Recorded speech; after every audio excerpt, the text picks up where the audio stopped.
La magie, un monde qui fait rêver et provoque beaucoup d'émotions chez les spectateurs. Parfois considérés comme des charlatans, les magiciens, quoi qu'on dise, ne laissent personne indifférent. Disparition, tour de cartes, mise en scène et illusion, autant d'atouts que possèdent les magiciens. Bonsoir à toutes et à tous et bienvenue dans ce nouveau numéro de votre émission Mon métier à moi. Que la magie commence.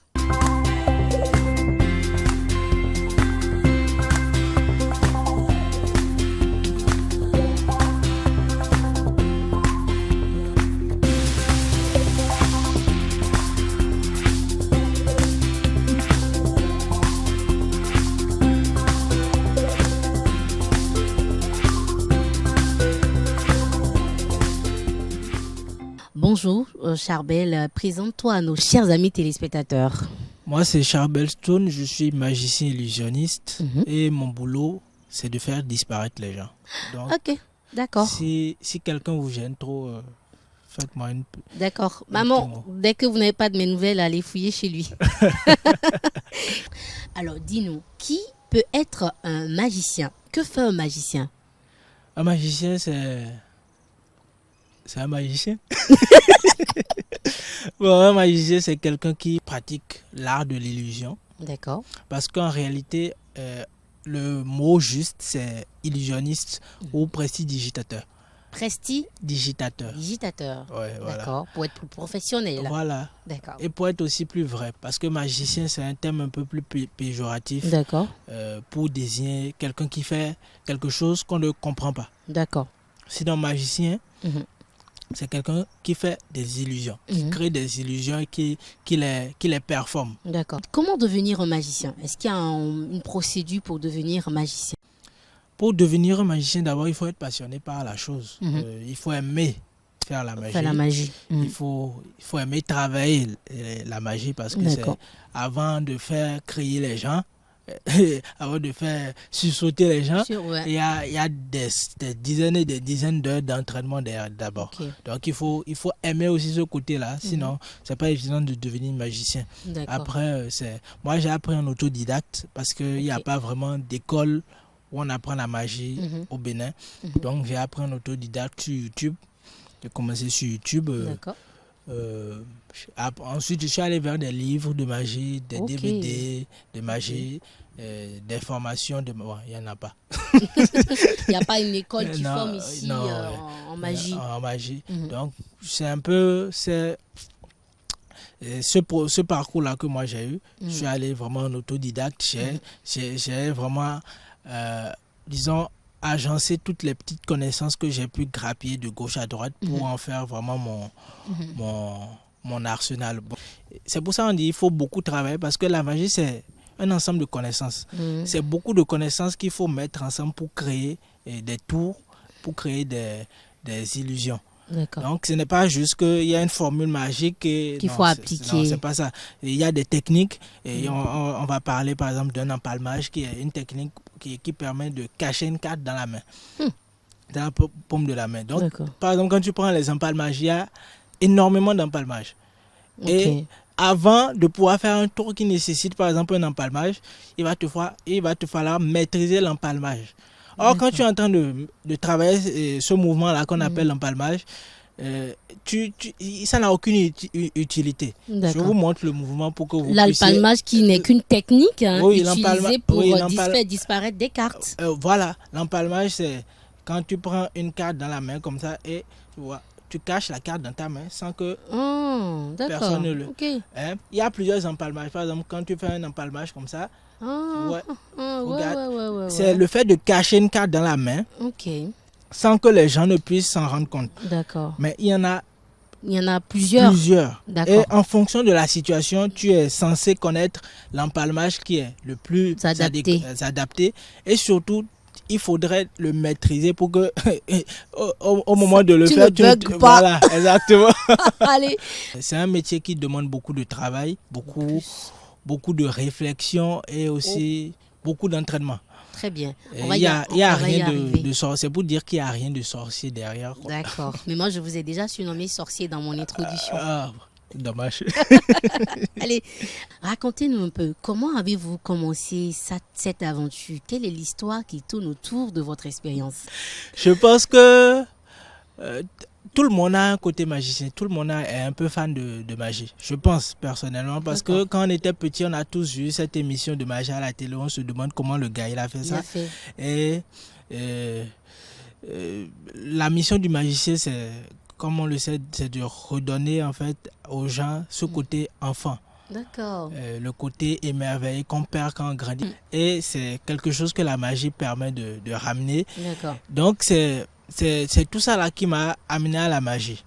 Mais comment ça s'est fait? Le jour J. Le jour J, en fait, c'était je pense que c'était un mercredi. Mercredi, ces jours-là, toujours au milieu de la semaine. J'étais en première à l'époque, en 2015. Au collège? Oui, en 2015. Et je regardais un film qui s'appelle Now You See Me, Insaisissable. Je ne sais pas si vous avez regardé, c'est un film qui parle de 4 magiciens là. Ah oui. Oui, donc, bien sûr. Qui vole l'argent là. Voilà, exactement.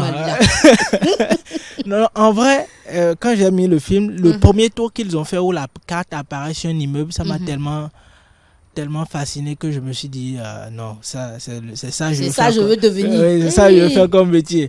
Après, quand j'ai vu ils ont braqué la banque, j'ai dit ça c'est confirmé. En fait, avant même de le faire professionnellement, j'ai d'abord commencé à le faire à l'école. J'ai même failli me le faire renvoyer parce que j'étais dans une école catholique. Et tu veux faire la magie? Tu veux dépasser les saints? Donc, j'étais dans une école catholique et quelqu'un a dit à la directrice qu'il y a un sorcier dans l'école qui multiplie l'argent. Et ouais. À ce qu'il paraît. Donc, j'ai eu chaud cette année-là. J'étais en terminale, donc j'ai arrêté la magie pendant un moment. D'accord. J'ai fait ma première scène en 2017, ma première scène avec un vrai public et tout. Ils ont payé pour venir.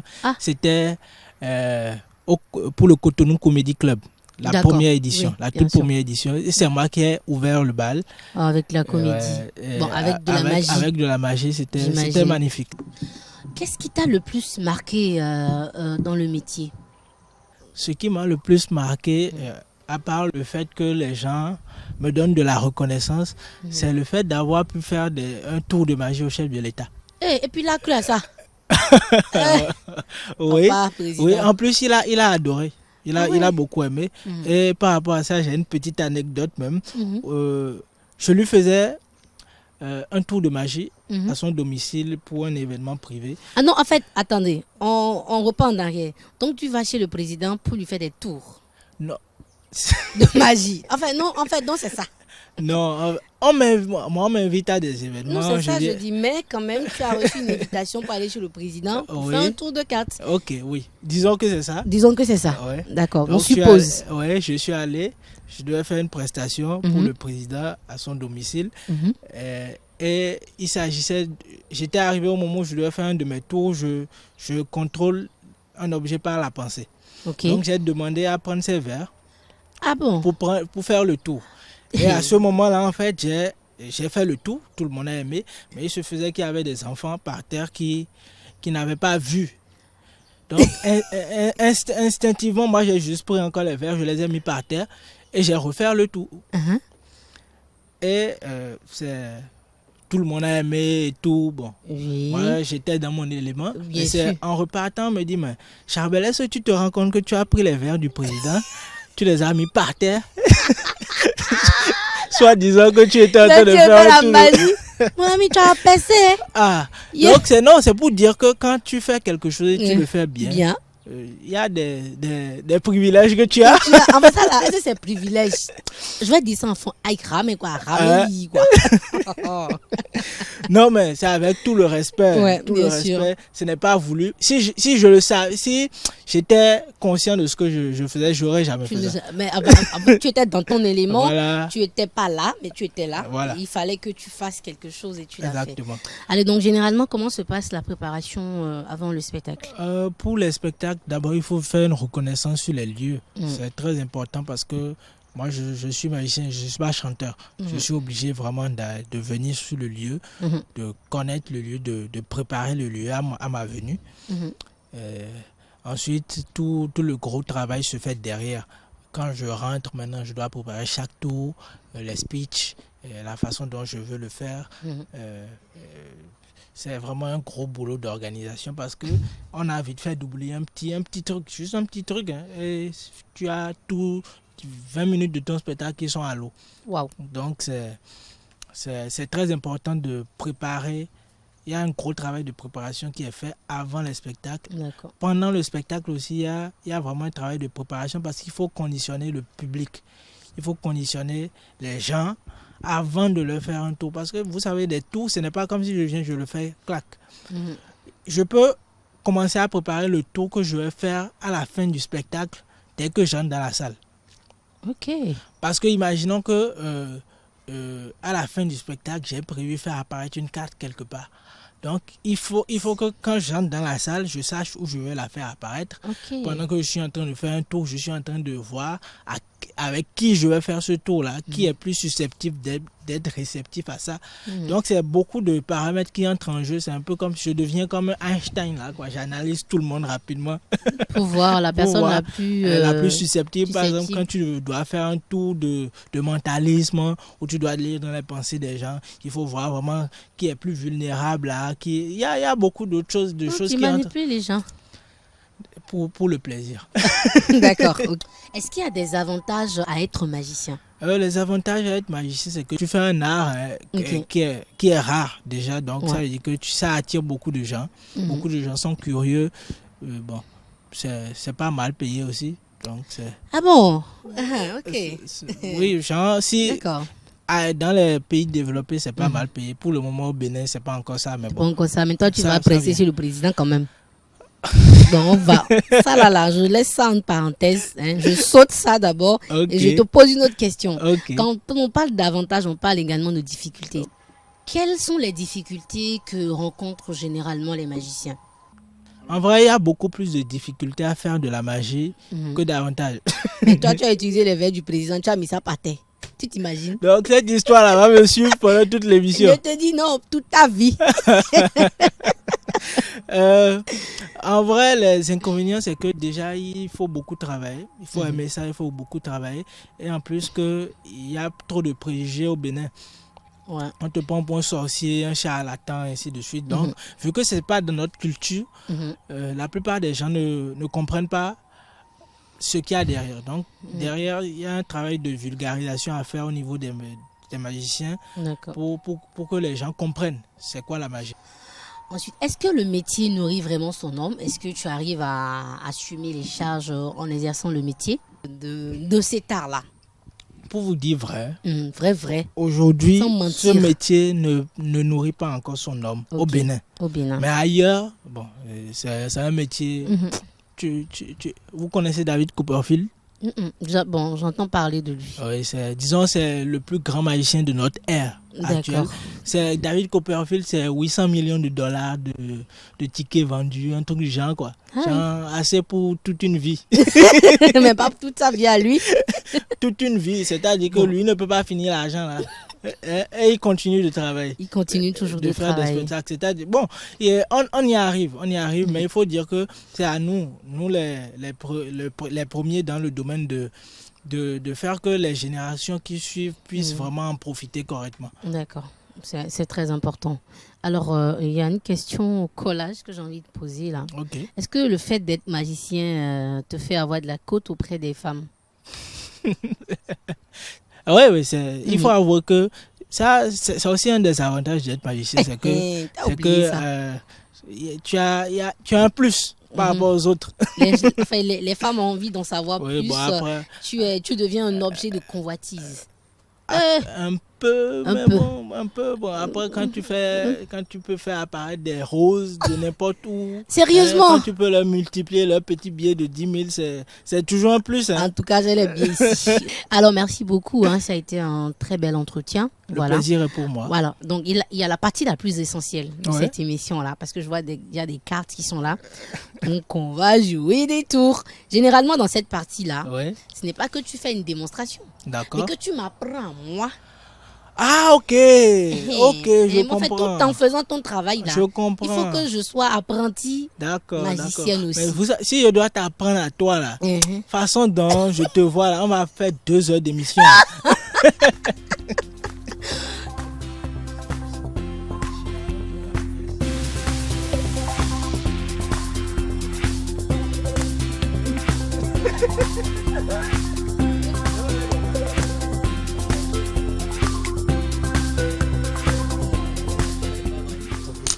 Donc, tu vois là, j'ai une pièce. Attends, je vais la prendre là. Mais est-ce que ça t'est déjà arrivé d'être en manque de monnaie?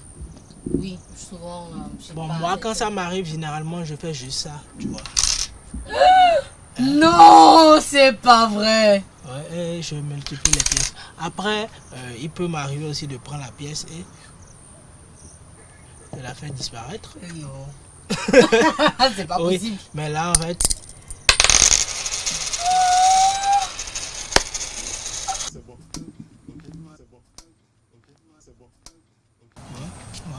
On va juste frotter ça dans tes mains. Souffle. Non, c'est faux. Il a fait un truc. Non,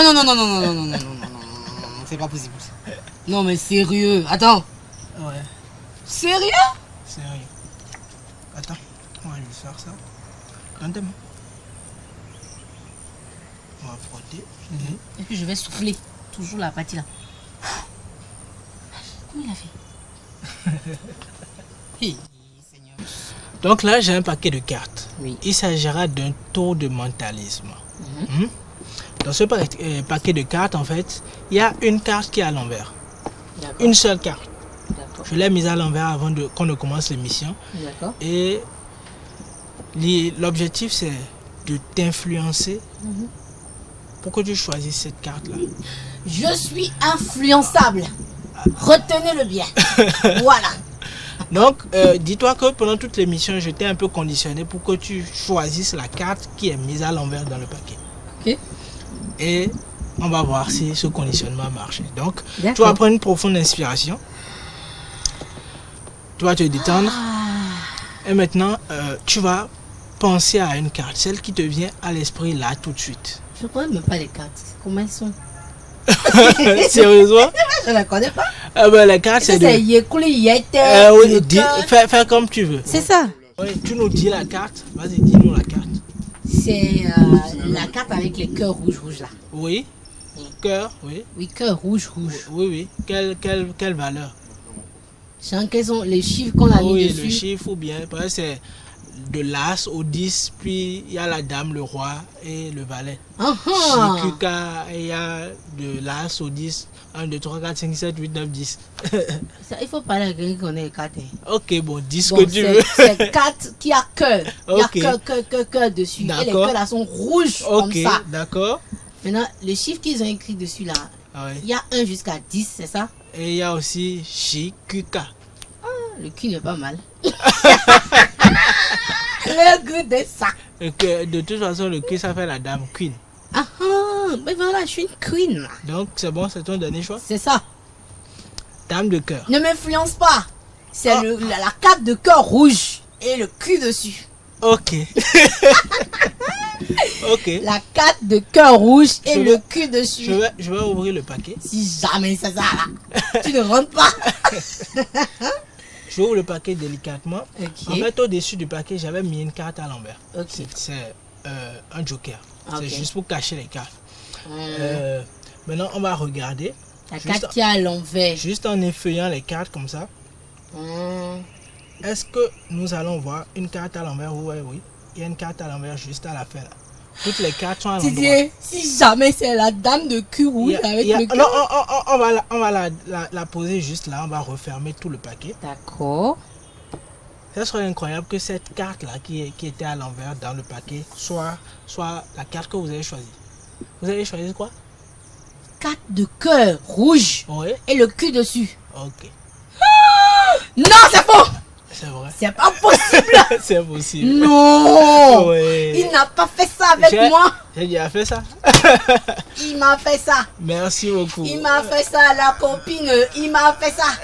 Hey. Chabo, on fait ça. Allez, mais dis-nous comment t'as fait. T'as lu dans mes pensées? Non, en fait, j'étais conditionné. Depuis que tu es venu, depuis notre première rencontre et tout. Quand tu as donné l'eau glacée là, voilà, dans le bol et que tu as dit que tu veux reprendre encore l'eau glacée. Voilà. Et je t'ai dit que tu vas partir à la fontaine. Donc, tout ça là, en fait, tout ça là, c'est comme on dit, tout est préparé. On te conduit tout doucement vers ce qu'on veut. Mais comment tu as su que j'allais choisir la carte là? Je n'ai pas su. Ah bon? C'est la carte qui a su? Je t'ai aidé à la choisir. Really, nigga? Oui. Alors, la fin, c'est de regarder droit dans la caméra qui est juste en face de toi et de pouvoir donner des conseils à ces jeunes-là et lancer un appel à ces jeunes pour leur dire que même dans un métier comme de la magie ou être magicien, ça peut permettre de s'épanouir. C'est important de faire ce qu'on aime parce que moi, j'ai choisi de faire ce que j'aime et quel que soit le métier qu'on fait, il faut aimer ça et travailler dur. Donc, c'est le conseil que j'ai à donner à tous les jeunes aujourd'hui, c'est de travailler dur, de persévérer, parce qu'il n'y a qu'en persévérant qu'on peut faire de grandes choses. Donc, persévérer, travailler dur et aimer vraiment le métier que vous faites. Après, le temps fera le reste, quoi. D'accord. C'était votre émission, Mon métier à moi. Nous avons reçu aujourd'hui pour vous un magicien pour nous parler de son métier et de son histoire. Ça a été un grand plaisir pour moi de partager ces moments avec vous. On se retrouve très bientôt pour un autre numéro de votre émission, Mon métier à moi. À bientôt.